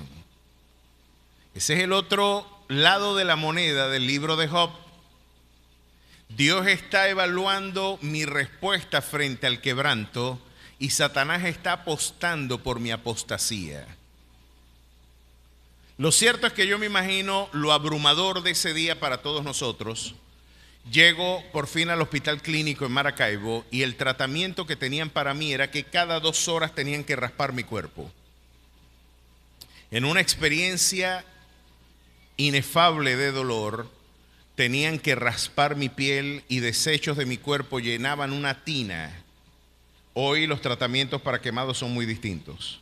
Hoy te meten en piscinas heladas con nitrato de plata y te ponen piel sintética. Yo hubiera salido como Brad Pitt, muchacho, si me hubieran tratado ahorita. A querer un tratamiento de cavernícola y tenían que raspar mi cuerpo. Literalmente la tina se llenaba de sangre y de desperdicios de mi cuerpo, de piel.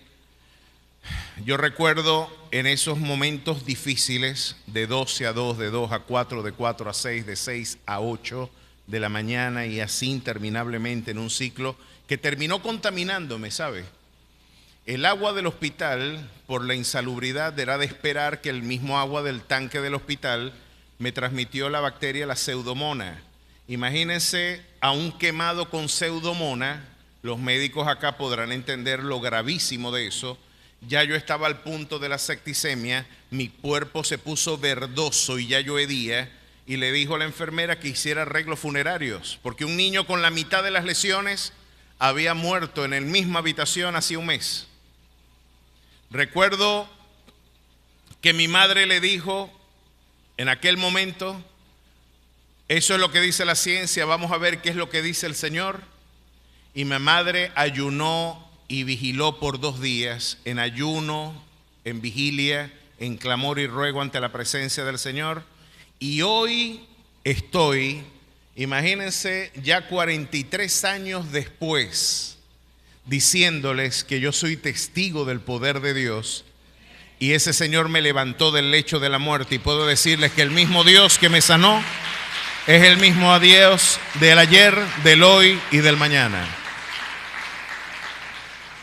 Nos levantó el Señor del lecho, ya yo día. Y cuando hicieron revista le dijeron: no hay nada, el niño está bien. Fueron largas días de lucha. Yo tenía pesadillas con una lechuza gigantesca que trataba de entrar a donde yo estaba en la habitación y no podía entrar porque algo impedía hacerme mayor agresión. Yo soñaba con eso. Lo cierto es que yo pude ver la mano de Dios en cada una de esas circunstancias, pero quizás lo aleccionador es esto. Después que yo me estaban raspando mi cuerpo, yo estiraba los brazos como era de esperar cualquier niño, pidiéndole a papá y a mamá que me sacaran de ese dolor. Dice: si papi me ama, ¿por qué no me saca de aquí? ¿No ve que estoy sufriendo? No es distinto explicarle a un niño de 7 años que eso tiene una razón de ser. ¿Cómo le explican ustedes al niño de 5 años que hay que partirle una pierna? ¿Cómo le explican ustedes a un niño de 7 años que es necesario romperle la piel, desmembrar su cuerpo para poder sanarse? Y yo estiraba los brazos en mi infancia y veía a papá y a mamá llorando pero inmutables, firmes, mirando mis lágrimas y mi deseo de salir de allí. Y la pregunta era: si papi me ama, ¿por qué no me rescata? Si tiene poder, ¿por qué no me asiste? Y ahora que yo soy adulto, puedo entender que mi padre y mi madre me amaron más de lo que yo podía entender. Porque si por el sentimentalismo de ellos me arrebatan de ese breve momento de dolor y de prueba, yo no estuviera compartiendo esta tarde con ustedes y proclamando el nombre de mi Señor en este día. Ahora yo puedo entender que mi padre veía más de lo que yo veía. Yo veía solamente el dolor, la sangre, los desperdicios de mi cuerpo, el dolor, las lágrimas, los gritos. Pero mi padre me veía casado con Andreina, graduado, llegando a la consecución de las metas que se trazaron desde el vientre de mi madre. Y la visión de ellos era verme en el mañana bien, mientras que mi única visión era la circunstancia inmediata. Mis padres me estaban proyectando en el mañana, triunfando y victorioso. Ahora yo le invito a que usted extrapole este concepto al ámbito de la soberanía de su Dios. Y usted podrá ver que hay un Dios que parece inmóvil, un Dios que puede decir: oye, pareces distante, ¿por qué clamo a ti? El cielo parece de bronce. Parece que te olvidaste de mi necesidad y de mi clamor. No se ha olvidado de ti. Él es cercano a los quebrantados y contritos de espíritu. Él está justamente a tu lado, diciendo lo que decía el salmista: aunque ande yo en valle de sombra de muerte, no temeré mal alguno, porque tú estarás conmigo. Tu vara y tu misericordia siempre me seguirán. Ese Dios de misericordia, de bondad, siempre estará a mi lado, y es la garantía. Nunca te dije que no afrontarías el valle de la muerte.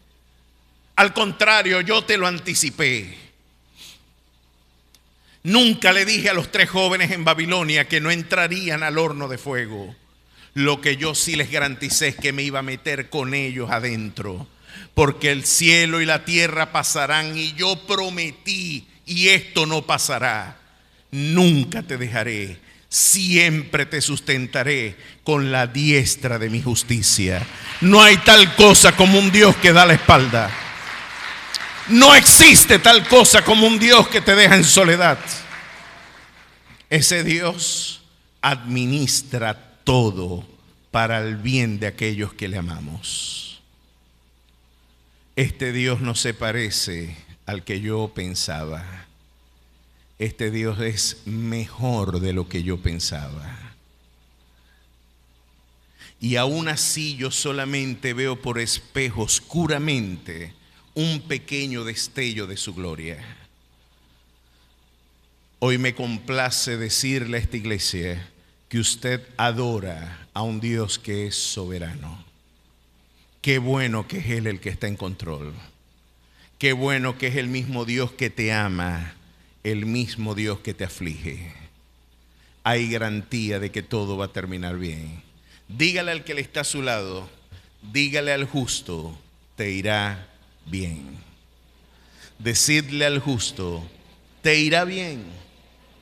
El cielo gobierna. ¿Cuántos así lo creen? ¿Cuántos así lo esperan? ¿Cuántos dan gloria al que vive y reina por los siglos de los siglos? Póngase de pie y celebre la grandeza de ese Dios. Dígale, qué bueno que eres tú, el Señor de mis circunstancias. Qué bueno es que no soy yo el Señor de las circunstancias. Qué bueno que no es el gobierno el Señor de las circunstancias. Qué bueno que no es Donald Trump, ni Putin, ni las grandes élites globales que hoy pretenden gobernar el planeta, los auténticos garantes. Es el cielo el que está gobernando, el mismo Dios que estiró los brazos en la cruz. Qué bueno es celebrarle. Y si usted hoy quiere conocer a ese Jesús, quizás alguien que nos visita necesita encontrarse cara a cara con Él. El Dios que es alto y sublime nos dio un testimonio de amor maravilloso, diciéndonos: yo te amo tanto que fui capaz de dar a mi Hijo para poder vivir eternamente contigo. Ese Dios espera por ti, porque al que a Él viene nunca Él le echará fuera. Si tú has sido llamado para salvación, podrás entender justamente lo que estoy diciendo. Si te parece bien y me permites guiarte en esta oración, yo te invito a que repitas conmigo estas sencillas palabras. Allí donde tú te encuentras, cierra tus ojos, inclina tu rostro y di conmigo: Señor Jesús, yo creo en tu palabra. En respuesta a ella, yo me acerco a ti. Perdona mis pecados. Escribe mi nombre en el libro de la vida. Séllame, bautízame con tu Santo Espíritu y haz de mí una nueva criatura. En Cristo Jesús. Amén y amén.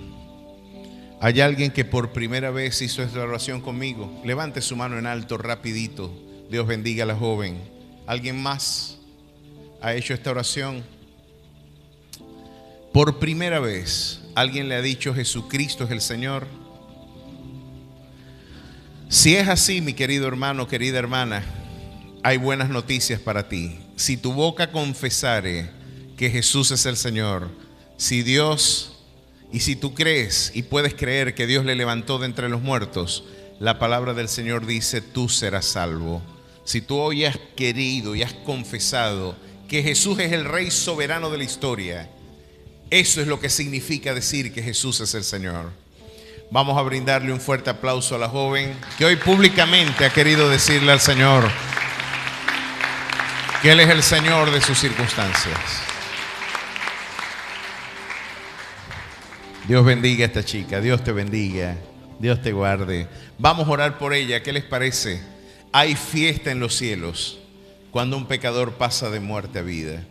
Es nuestra convicción que esta palabra implantada en ti hoy va a engendrar vida eterna para la gloria de su nombre. Nuestra oración es que puedas perseverar en este camino de justicia y que las lágrimas que hoy pueden estar en tus ojos, el Señor sin duda las va a transformar en victoria y en gozo y alegría para tu vida. No importa nuestro ayer. La Escritura dice que de modo que si alguno está en Cristo, nueva criatura es. Las cosas viejas pasaron y aquí todas son hechas nuevas. ¿Quieres un nuevo día para tu vida? ¿Quieres una nueva vida para ti?